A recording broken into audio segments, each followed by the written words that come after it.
one of the most amazing stories of faith in the Bible and courage in the Bible is that of Shadrach, Meshach, and Abednego. Their faith in God allowed them to stand up to the world's most powerful man at the time and refuse to follow his orders to bow down and worship his idol statue. They were then thrown into a crazy hot furnace, and they were miraculously delivered unharmed by God. But perhaps the most amazing thing about their story is their unwavering dedication to God in the face of a really unknown outcome. Okay? Their faith was strong enough to accept giving up their lives. Talk about the currency of heaven. I mean, these guys said to King Nebuchadnezzar in Daniel chapter 3, verse 17 to 18, "If it be so, our God whom we serve is able to deliver us from the furnace of blazing fire, and he will deliver us out of your hand, O king. But even if he does not, let it be known to you, O king, that we are not going to serve your gods or worship the golden image that you have set up." I mean, incredible, absolutely incredible. What courage, what sort of faith is that?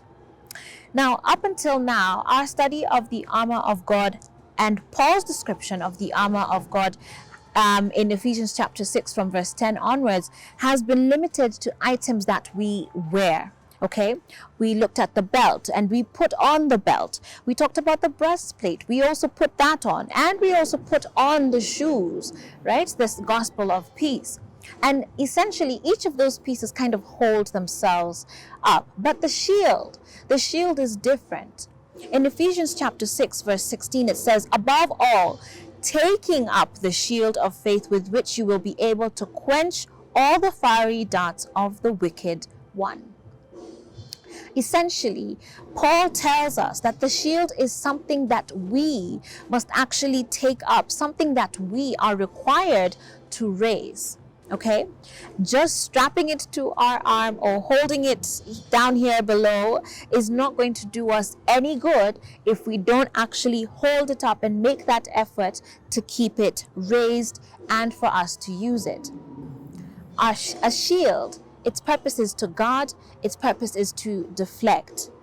Now, Satan is always hurling his fiery darts and arrows of fear, of doubt, of worry in our direction. But the only time that they can hit us is when we lower that shield. For as long as that shield is up here and we're protected, we're okay. So we lower that shield when we stop believing that God is in control, when we stop believing that he is working everything out for our good, even if it doesn't seem like it in that moment. When we let our guard down, when we lower our shield and not take it up, as Paul has said, then we are susceptible to attack. This means that we must be conscious about actively holding up our faith. This means looking at your circumstances, looking at all of your different problems, lack of school fees, a relationship that has gone bad, corona, pay cuts, whatever it could be, illness, looking at all of those problems and deciding to rely on God. It also means recognizing our own weaknesses and acknowledging God's strength and his promises. We do this by reading his word, by choosing to focus on his promises and to look at his own testimony and the amazing things that he has done. Holding up our shield of faith and trusting God also means obeying what God has commanded. Genuine faith results in obedience to God. 1 John chapter 2 verse 3 says, "Now by this we know that we have come to know God if we keep his commandments." Okay? And then verse 4 says, "The one who says, 'I have come to know God,' and yet does not keep his commandments is a liar, and the truth is not in such a person." Now, Shadrach, Meshach, and Abednego fully demonstrated this. They did not bow down to King Nebuchadnezzar. and then have faith that God would deliver them. You know, we do that a lot. We'll do something wrong and then say, but Mungu, God is going to see me through. God is going to save me out of this situation. No, these guys first refused to bow down and then declared to even King Nebuchadnezzar that our God is going to deliver us. But even if he does not, we are still not bowing down to you. Amazing, amazing faith. Now, my fourth point is this, that taking up the shield of faith implies that we're actually not alone in battle. One of the most interesting things about the Roman military was their inventive and very effective ways and tactics of using their large shields. I understand they were like 4 feet, 2 feet wide. That's huge, okay? And they were made of wood. Now, when enemies would begin firing arrows at them, they would stand shield to shield, okay? And those on the outside would sort of create a perimeter around them. And then the ones in the middle would raise the shields over everyone's heads so that they were literally like a human dome. They were like in a shield, and they were all protected from the arrows above.